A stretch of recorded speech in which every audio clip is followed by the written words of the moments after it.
Eh ben voilà, j'y ai pensé. Hein. Quand on part tard, On n'a pas d'embouteillage. Oh oui, papa, il pense vraiment à tout. et bah quoi, c'est vrai. Bah j'ai pensé au bouée, j'ai pensé à vider le frigo, j'ai pensé à vérifier la pression des pneus, j'ai pensé à faire tous les niveaux. Et sinon, papa, ça pensait à t'arrêter. Mais t'as raison, ma chérie. Et si nous transmettions la bonne attitude? Sur un long trajet, une pause toutes les 2 heures. Assurance Prévention, une association de France Assureurs.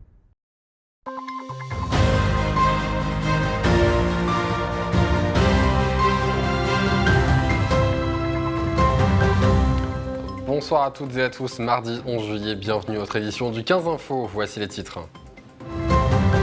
Les feux d'artifice du 14 juillet ne seront peut-être pas tirés en Haute-Marne, c'est en tout cas la recommandation de la préfète du département. Début de saison pour l'hippodrome de Montier-en-Der, 800 parieurs et 90 jockeys étaient au rendez-vous ce dimanche. Mais avant de développer ces titres, depuis 15 heures, la Haute-Marne est en proie de violents orages. Météo France a d'ailleurs placé le département en alerte orange, alertant sur des rafales de vent atteignant jusqu'à 120 km/h. De fortes chutes de grêle et des précipitations intenses sont attendues. Kyronos, l'Observatoire français des orages et des tornades, a déclenché son niveau d'alerte maximal, prévoyant une intensité électrique significative. C'est seulement la seconde fois que cette alerte de niveau 5 est mise en œuvre depuis 2010 dans l'ex-Champagne-Ardenne.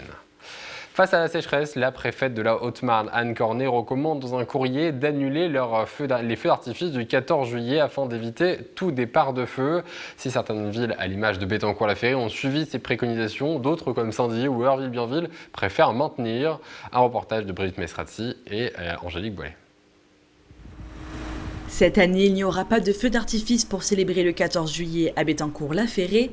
En effet, la municipalité a décidé de suivre les recommandations de la préfète de la Haute-Marne. L'environnement forestier, agricole du pas de tir nous fait fortement réfléchir sur les risques encourus pour le maintien d'un tir de feu d'artifice cette année. On va respecter l'avis préfectoral. Ce lundi 10 juillet, la préfète Anne Cornet a fait parvenir au maire du département un courrier leur recommandant d'annuler les feux d'artifice prévus pour la fête nationale. En cause, la sécheresse et les 26 incendies qui ont déjà touché le département depuis le début du mois. Une décision jugée maladroite par Thibaut Prévost, artificier, dont l'entreprise familiale existe depuis 30 ans. Côté préfecture, envoyer au maire un courrier qui rappelle que le feu ça brûle et que le feu d'artifice, il y a le mot feu dedans, c'est à la fois infantilisant, c'est maladroit et surtout c'est un redite. C'est-à-dire que les maires savent pertinemment qu'ils sont responsables, ils savent pertinemment quels risques ils encourent. Pour certains, ils tirent des spectacles depuis des dizaines d'années et pour d'autres, il faut appel à des entreprises. Ce courrier est envoyé le 10 juillet au soir. Alors, à moins que la sécheresse, on ne me l'ait pas dit, soit arrivée du 9 au 10 juillet tout d'un coup. Sinon, il faut qu'on m'explique quelle est la raison de ce timing précipité un soir par email à tous les organisateurs de spectacles. Sur la centaine d'événements assurés par l'entreprise, une vingtaine de communes ont préféré reporter leurs feux d'artifice, essentiellement des villages, comme Bologne-Maroc-Recourt. Thibaut craint même des tirs sauvages. Le fond du courrier de Madame la préfète, il est intelligent. Rappeler les règles, rappeler les dangers, rappeler l'état de sécheresse de notre végétation, ça c'est intelligent. En revanche, supprimer les tirs collégiaux, orchestrés, déclarés, avec voie d'accès secours prévue, avec des moyens d'extinction prévus, c'est laisser libre accès à tous les tirs des particuliers qui vont vouloir quand même quelques artifices dans le ciel, qui les ont déjà achetés. Oui, il y a un arrêté d'interdiction, mais enfin, les citoyens ne vont pas fouiller le journal officiel de la République tous les soirs. Donc clairement, il y aura des tirs. Sauf qu'au lieu de les avoir en une place donnée, ces tirs, ils auront lieu dans des espaces divers et variés, et c'est les pompiers qui ne vont pas être gagnants dans la foulée. Certaines communes ont décidé de ne pas suivre les recommandations et de maintenir leurs feux d'artifice, comme Saint-Dizier et Heurville-Bienville. D'autres se laissent encore du temps pour prendre une décision, comme Vassy. Et à noter justement que la Première ministre a interdit par décret la vente, le port et le transport d'articles pyrotechniques et d'artifices de divertissement dans toute la France jusqu'au 15 juillet inclus, hors professionnels agrémentés. Ce week-end, c'était la première session de course 2023 pour l'hippodrome de Montier-en-Der. Plus de 800 parieurs étaient au rendez-vous pour suivre les 5 prix en trot et en galop. Clémentine Coppola était sur place.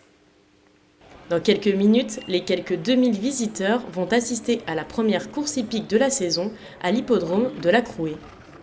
Toute l'équipe de bénévoles est sur le qui-vive, tout doit être prêt pour 14h30, il ne faut rien laisser au hasard. Avant une course, il faut se dire une chose, c'est que si vous voulez courir, il faut absolument un médecin, un vétérinaire, 3 commissaires, 2 ambulances et un maréchal ferrant. Si vous n'avez pas ces 5 corps de métier, vous ne pouvez pas courir.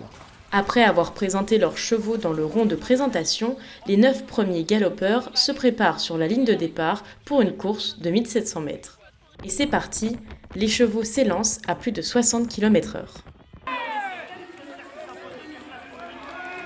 Seul hippodrome de la Haute-Marne, l'établissement qui a plus de 174 ans, organise chaque année 5 réunions hippiques pour la saison estivale. Au total, ce sont près de 90 participants qui se déplacent chaque année pour participer à une quarantaine de courses. Ils viennent principalement d'écuries parisiennes, alsaciennes ou normandes, comme Mathieu Verva, un habitué qui a cumulé une dizaine de victoires ici en 2022. C'est un hippodrome très chaleureux, on est toujours très bien accueillis, surtout au niveau professionnel où la piste est toujours le mieux qu'on peut. Les gens sont polis, courtois, c'est toujours très agréable de venir ici.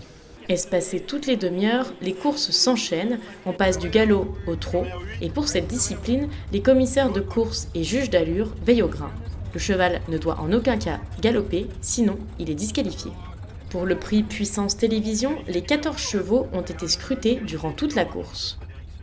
À la fin de la course, un doute subsiste sur de possibles galops. Les commissaires vérifient donc rapidement les allures sur les vidéos avant la remise des prix.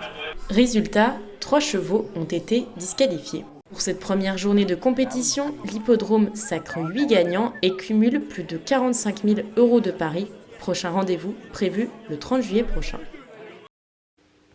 Et on termine avec notre image du jour aux couleurs de vacances, l'inauguration d'une place au soleil à Vitry-le-François. Jusqu'au 15 août, vous pouvez retrouver la plage en centre-ville sur la place d'Armes et toute une série d'animations pour petits et grands. Voilà, c'est la fin de cette édition. Merci de l'avoir suivi. Tout de suite, vos prévisions météo de demain. Excellente soirée sur Puissance Télévision. Toute l'actualité en continu à retrouver sur notre site internet et notre application mobile. Retrouvez-nous sur le canal 373 de la TV d'Orange et sur le canal 953 des offres Freebox.